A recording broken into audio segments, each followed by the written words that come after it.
চোখে ছিল স্বপ্ন, হাতে ছিল পাসপোর্ট, সামনে ছিল নতুন জীবনের আশ্বাস। কিন্তু একদিন হঠাৎ করেই ফোনের ওপাশে ভেসে আসে নিঃশব্দ কান্না। ইয়াসিন আর নেই। তারা পাড়ি জমিয়েছিল ভবিষ্যৎ নামের অচেনা এক দেশে। দালাল বলেছিল চাকরি থাকবে, নিশ্চিত জীবন হবে। কিন্তু যখন চোখ খুলে আসে সত্য, তখন গায়ে তাদের সামরিক ইউনিফর্ম আর সামনে এক যুদ্ধক্ষেত্র।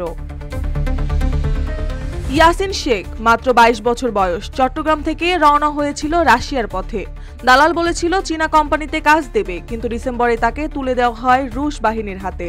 3 মাসের মাথায় আসে সেই খবর, ইয়াসিন আর নেই। মস্কোতে বাংলাদেশি দূতাবাসের দরজায় এখন বাবা মায়ের আরতি। যে সন্তানকে পাঠিয়েছিলেন রুজি রোজগারের আশায়, সে এখন লড়ছে অন্য দেশের যুদ্ধে, কিংবা ফিরে আসার পথ হারিয়ে ফেলেছে চিরতরে। বাংলাদেশ দূতাবাস থেকে জানান, অনেকে অভিযোগ করেছে প্রতারণা করে তাদের সন্তানদের রুশ সেনাবাহিনীতে পাঠানো হয়েছে। আমরা রুশ কর্তৃপক্ষের সঙ্গে যোগাযোগ করছি। সেই রণক্ষেত্র থেকে আকরাম হোসেন নামে একজন বেঁচে ফিরেছেন। তিনি বলেন, আগে সৌদি আরব, পরে হঠাৎ রাশিয়ায়। সেখানেই হাতে ধরিয়ে দেওয়া হয় রুশ ভাষায় লেখা এক চুক্তিপত্র। ভাষা বোঝেন না, কাগজে সই করে দেন। এরপর সেনা ক্যাম্প, ইউনিফর্ম, বন্দুক, তারপর শুরু হয় প্রশিক্ষণ। তিনি আরো বলেন, আমরা জানতাম না যুদ্ধক্ষেত্রে যেতে হবে। যখন বুঝলাম তখন পালানো ছাড়া উপায় ছিল না। তার মতো আরো অনেকেই আজ যুদ্ধের ভয়াবহ বাস্তবতার মধ্যে আটকে আছেন।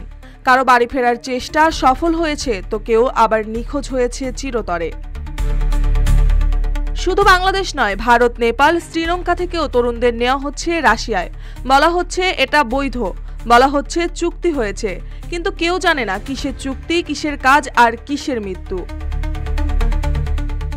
এই গল্প শুধু যুদ্ধের না, এটা ভুল স্বপ্ন দেখিয়ে মানুষের জীবন কেড়ে নেওয়ার এক গল্প। এই গল্প সেই সব পরিবারগুলোর যাদের ছেলেরা বিদেশ গেছে রোজগারের আশায় আর ফিরছে লাশ হয়ে, কিংবা ফেরেনি একেবারেই।